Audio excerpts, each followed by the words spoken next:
하나님의 말씀은 마태복음 10장 40절에서 42절까지의 말씀입니다. 너희를 영접하는 자는 나를 영접하는 것이요 나를 영접하는 자는 나를 보내신 이를 영접하는 것이니라.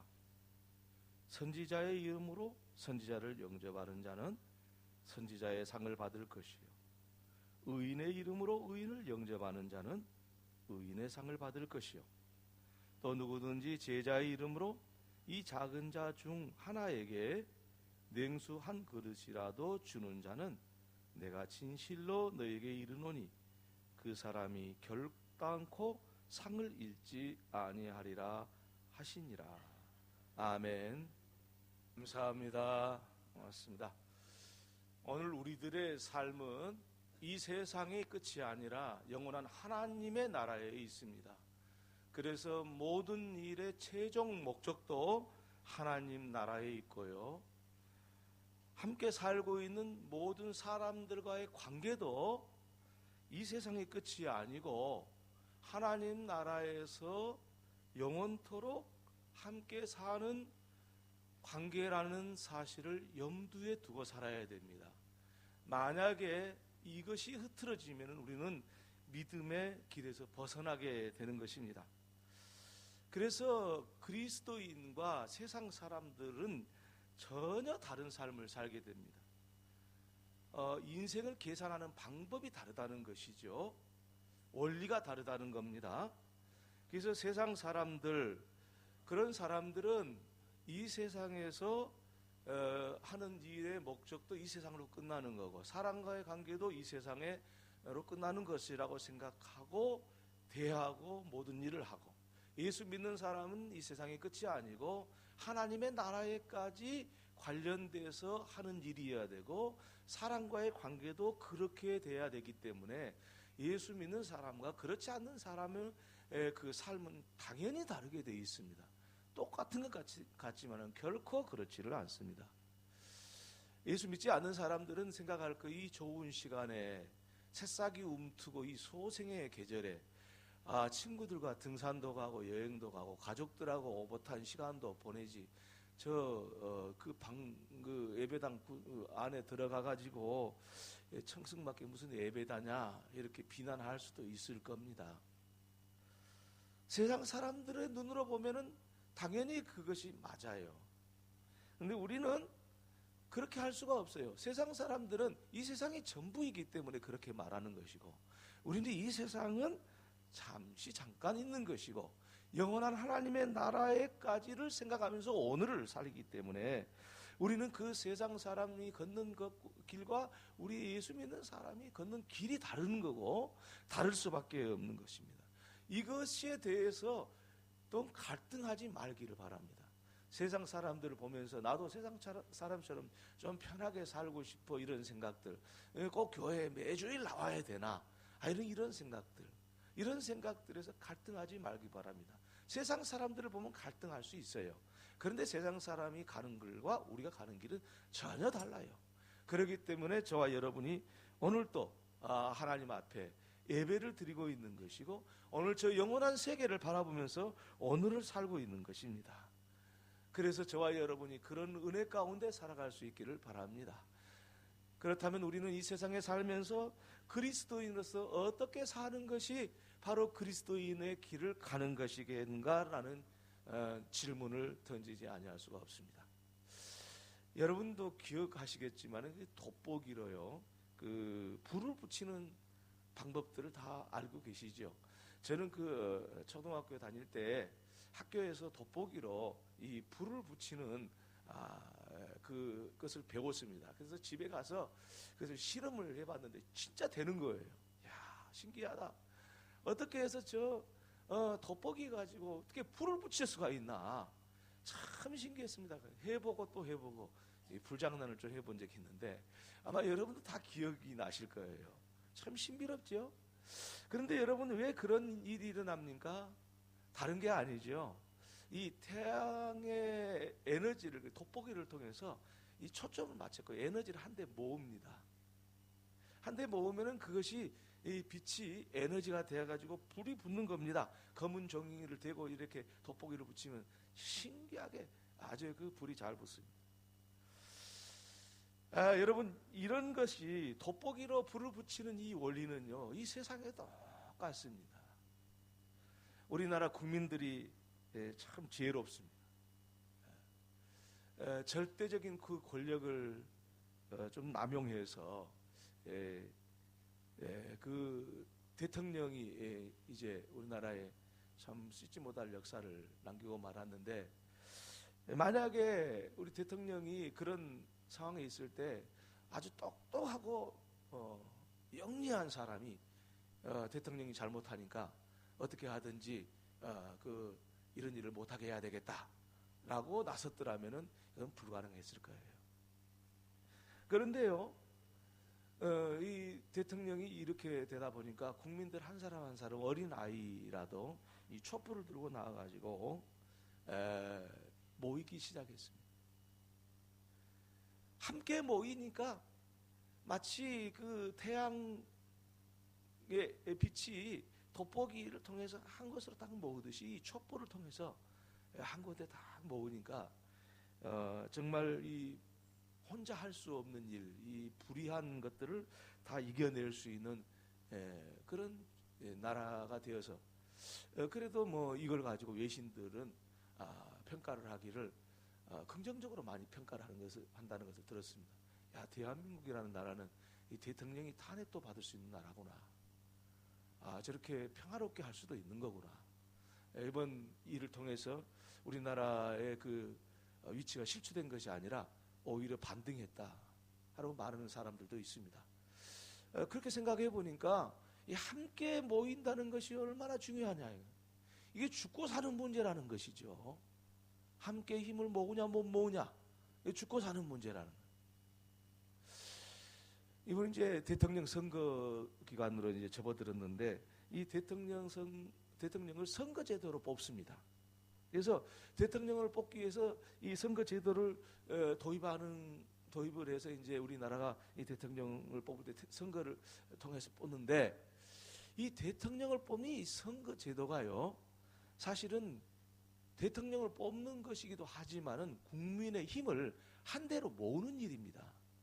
만약에 나도 대통령 하겠다, 너도 대통령 하겠다, 이쪽 저쪽 막 사람들이 나와보세요. 요즘에 뭐 후보자들 보니까 뭐 10명도 넘읍니다만은, 아무튼지 간에 다 나도 대통령 하겠다, 너도 대통령 하겠다 그래갖고 서로 대통령 나서면 이 힘이 분산이 되지 않습니까? 그럼 나라가 어떻게 살아갑니까? 무슨 그 나라에 힘이 있겠습니까? 함께 힘을 모아야 거기서 뭔가가 역사하는 거고 뭔가가 이루어지는 나라가 되지요. 그래서 대통령을 선거를 한다는 게 참 훌륭한 그런 지혜입니다. 선거를 통해서 한 사람 통해서 그 힘을 모으는 거예요. 그래서 이 나라가 지탱해 가는 거 아니겠습니까? 함께 힘을 모을 때 나라도 존립할 수가 있는 겁니다. 이것은 영적인 세계, 믿음 생활도 마찬가지입니다. 이 세상에서 그리스도인이 함께 힘을 모아서 저 영원한 하나님의 나라를 갈 수 있는 것이지, 나 혼자 가겠다, 나 혼자 믿겠다, 내 방식대로 믿겠다, 이런 사람들은 자기 신앙도 못 지킬 뿐 아니라 하나님 나라를 찾아갈 수가 없어요. 독불장군식으로 그 믿음 생활을 하면은요, 편할 것 같고 좋을 것 같잖아요. 그런데 이 세상의 악이 얼마나 강합니까? 어떻게 자기 혼자 하나님 나라를 갈 수가 있겠습니까? 그래서 하나님께서는 예수 그리스도를 머리로 하는 교회를 세우시고, 이 교회를 통해서 믿음의 길을 걷게 하시고 하나님 나라에 갈 수 있게 하는 거예요. 이게 바로 영적인 원리가 아니겠습니까? 오늘 본문의 말씀에 예수님께서는 이러한 사실에 대해서 밝히 말씀을 하고 계십니다.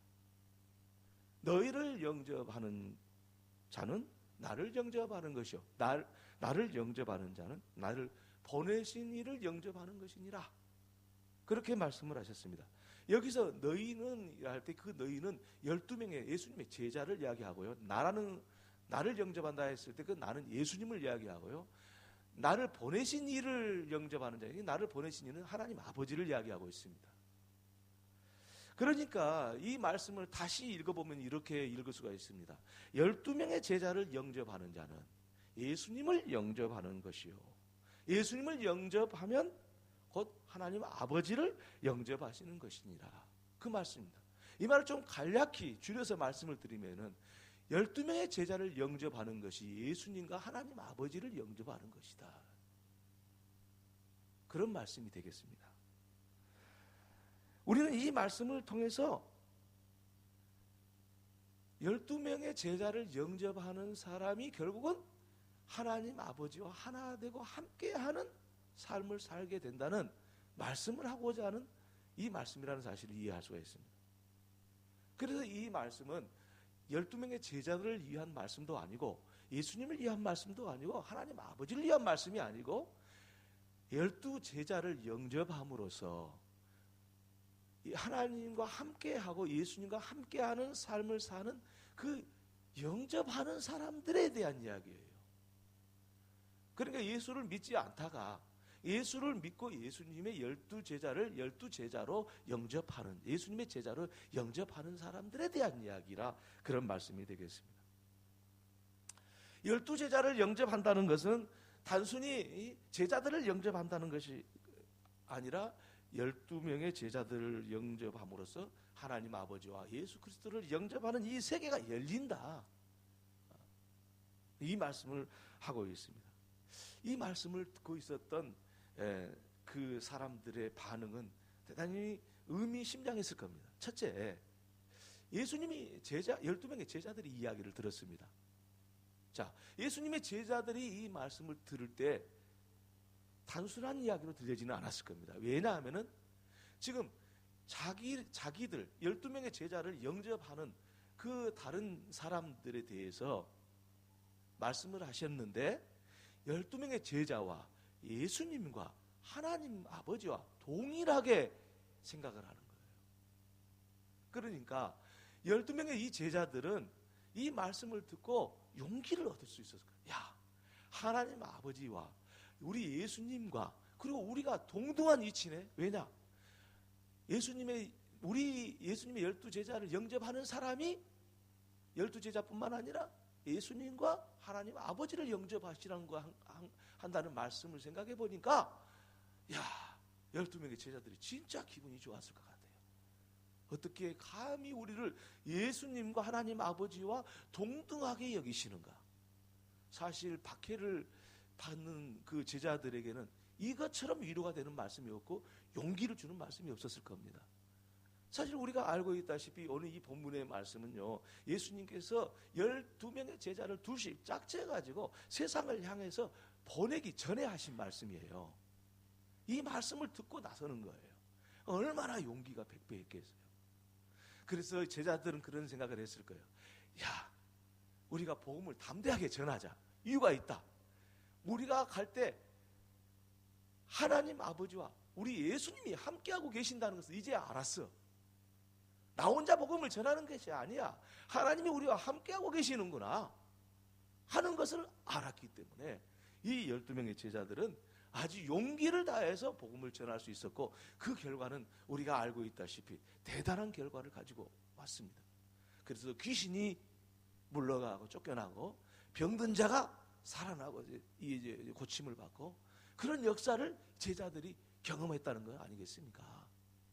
이 말씀 한마디 속에 이와 같은 것이 담겨져 있으니 얼마나 대단한 일입니까? 그런데 중요한 사실은 여러분, 제자들을 위해서 하는 말씀처럼 들렸지만은 오늘 우리를 위해서도 하신 말씀이라는 거예요. 왜냐하면 우리가 12명의 제자를 예수님의 제자로 인정을 하면은 하나님 아버지와 그 아들 예수 그리스도와 함께하는 삶이 된다는 것을 말씀하고 있기 때문에 그래요. 그러니까 예수님의 12제자를 영접하는 사람도 예수님의 12제자와 동등한 위치에 올라오고 하나님 아버지와 그 아들 예수 그리스도와 함께 하나 되는 그런 역사가 일어난다는 것이죠. 그래서 이 말씀은 제자들뿐만 아니라 오늘을 살아가는 저와 여러분들에게도 큰 용기를 주는 말씀이 아닐 수가 없습니다. 그래서 예수님께서는 다시 이 말씀을 이어서 천명을 합니다. 이 영적인 원리가 어떤 원리인지 예수님께서 다시 말씀을 하십니다. 그때 뭐라고 말씀하시냐면 선지자의 이름으로 선지자를 영접하면 선지자의 상을 받을 것이요 그랬습니다. 여러분, 이 선지자는 구약 시대 때에 하나님의 말씀을 하나님으로부터 받아가지고 이스라엘 백성에게 전달하는 사람이 선지자입니다. 쉬울 것 같지요? 왜냐하면 하나님의 말씀을 받아가지고 이스라엘 사람한테 전달만 하면 되니까. 그런데 그게 그렇게 쉽지를 않습니다. 무슨 뜻이냐면은 하나님의 말씀을 받아가지고 그대로 전달해야지 적당히 그 듣는 사람의 입장에서 전달하면 안 되는 겁니다. 요즘 쉬운 말로 말하면 성경에 있는 말씀 그대로 전해야지 적당하게 편의적으로 고쳐가지고 혹시 이 말하면 뭐 시험 받으면 어떨까 이런 생각을 하고 전하는 게 아니에요. 하나님 말씀이 있는 그대로 전하는 거. 자, 이 말씀을 전하는 사람은 선지자고 이 말씀을 하신 분은 하나님이에요. 그런데 누가 고난을 받고 박해를 받고 배척을 받고 그런 이 고통을 당하느냐? 선지자가 당하는 거예요. 말하지 않았으면 괜찮을 판인데 하나님 말씀이다 그러면서 전하니까 그게 선지자한테 화살이 다 돌아오지요. 하나님 말씀하셨습니다. 하나님 말씀이 무슨 하나님 말씀하셨어? 네 말이지. 이렇게 되는 거 아니겠어요? 아니 좋은 말도 한두 번이지. 선지자는 맨날 하는 이야기가 이스라엘 백성들을 향해서 바알을 섬기지 말고 돌아와라. 너희들이 만약에 그렇게 하면 하나님께서 치신다고 그랬다. 여러분 구약 성경의 그 모든 내용들이 무슨 내용입니까? 설교한 내용이에요. 선지자가 설교한 내용이에요. 그 설교한 구약 성경 읽어보세요. 읽어보시면요, 막 그냥 무지몽매하게 백성들을 향해서 하나님이 막 거침없이 말씀을 하죠. 근데 그 거침없이 말씀한 거 들으면은 듣기 좋은 말은 좋은 말이야. 근데 듣기 싫어. 왜 그렇게 듣기 싫어? 제가 생각해봐도 참 이게 한두 번이지 이거 계속 그 말을 듣고 있다면 누가 좋아하겠는가 그런 생각이 들었어요. 성경 읽어보세요. 좋은 말 하나도 안 써졌어요.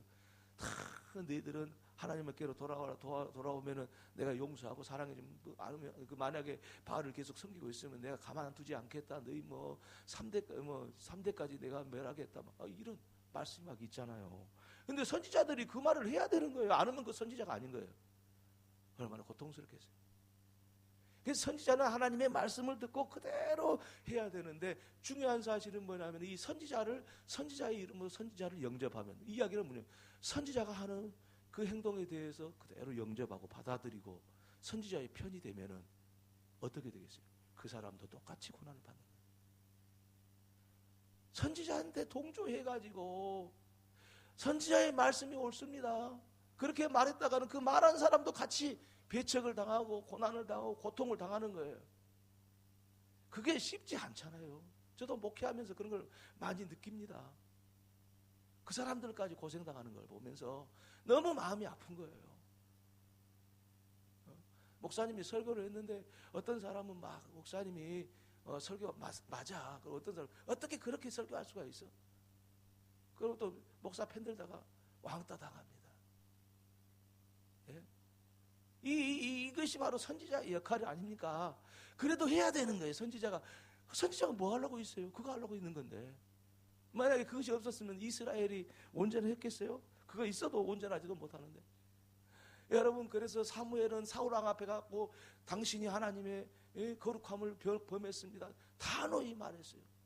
왕의 권력 앞에서. 여러분 모세를 보십시오. 모세도 하나님 앞에 말씀을 들어가지고 이스라엘 백성에 말하니까 고라 자손들이 고라가 반역을 해가지고 이 모세를 엎어버리려고 그랬잖아요. 그게 뭡니까? 있는 그대로 말씀을 하니까 그게 정말 듣기가 어려운 거죠. 너무 힘든 거죠. 그게 너무도 당연한 거죠. 이해가 가지요. 고라도. 그래 고라 자손이 결국 다 죽고 말았지 않았어요? 땅속으로 지진이 일어나고 다 땅속으로 들어가고 말았지 않았어요? 이게 이 성경이 설교예요. 설교. 구약 성경이. 그러니까 그 말씀을 하는 그 모세도 그 위대한 선지자도 고난을 당하고 배척을 당하고 그런 고생을 했습니다. 너무도 당연한 거예요. 선지자니까. 이사야 같은 사람은요, 고난을 당했고, 에레미야는 눈물의 선지자라고 그랬잖아요. 에레미야는 눈에서 눈물이 말릴 길이 없어. 얼마나 힘든지.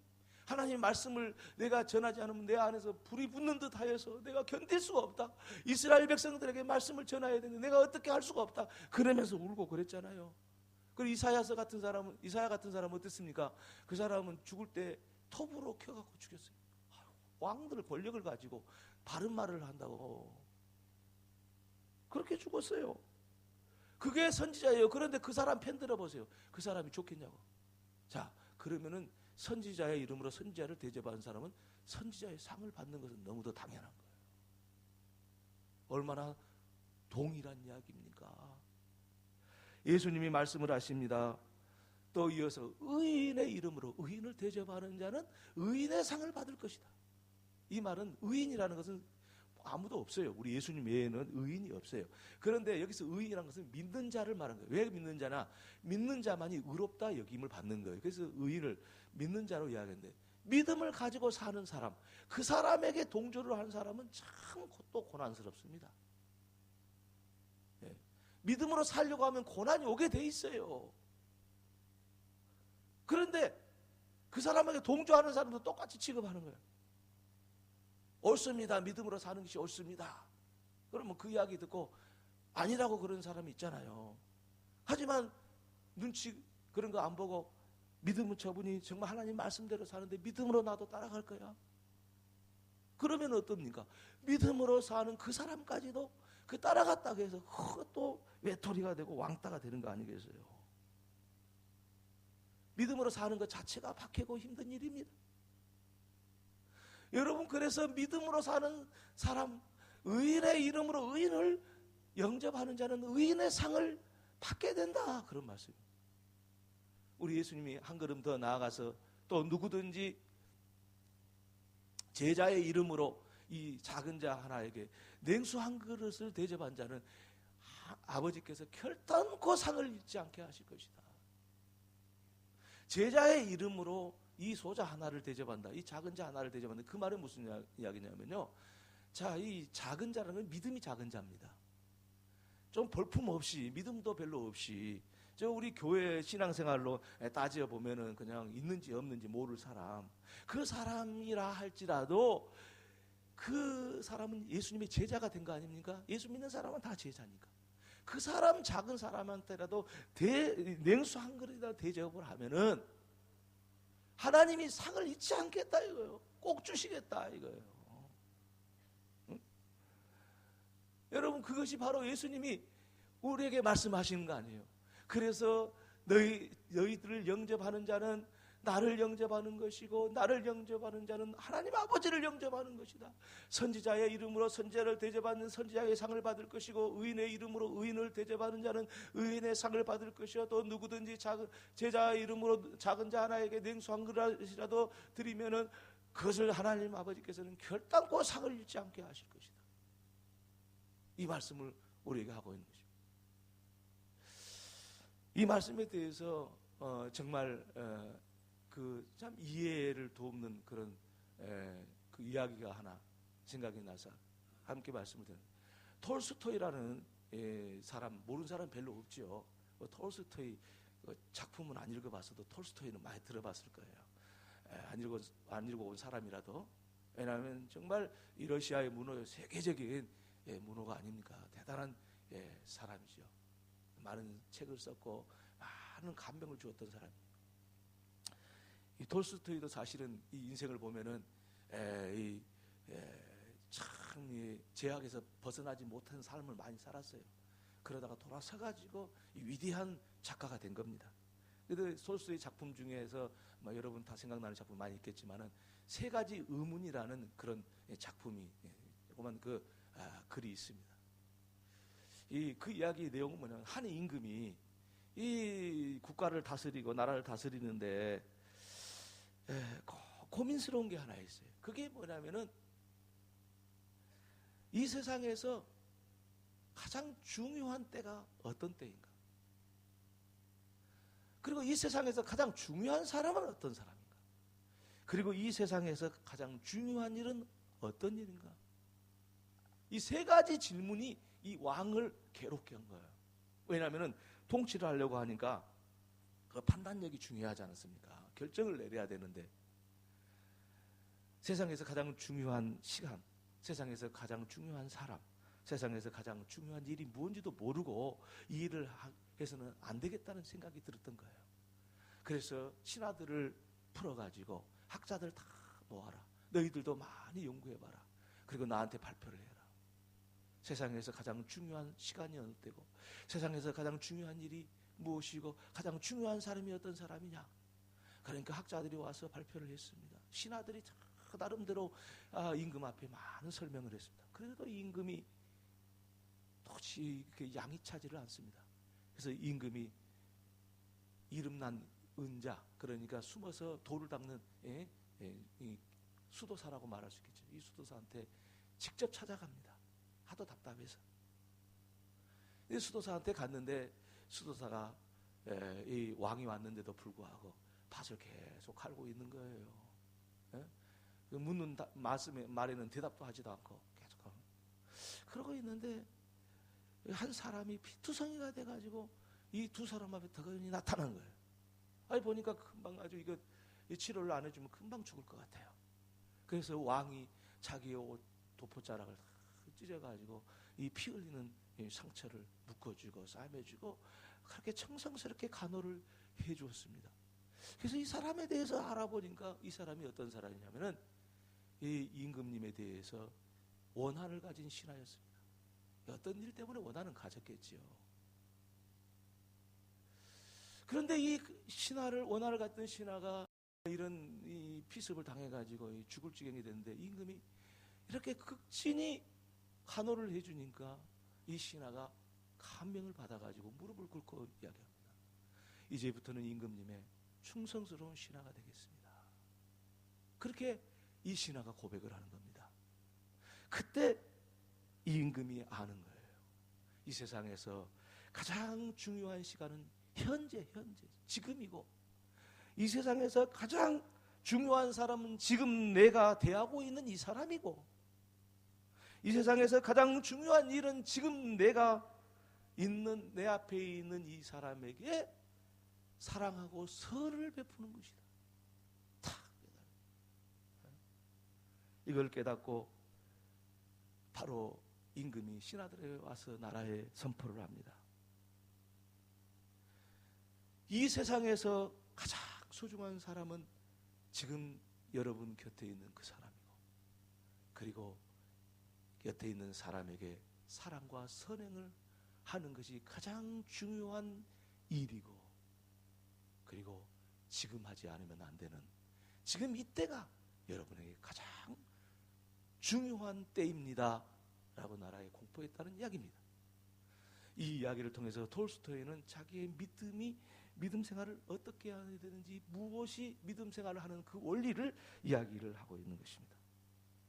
우리 예수님께서는 12제자를 파송하시면서 말씀하십니다. 너희를 영접하는 자, 12제자를 영접하는 자가 나를 영접하는 것이고 하나님 아버지를 영접하는 것이라고 말씀하십니다.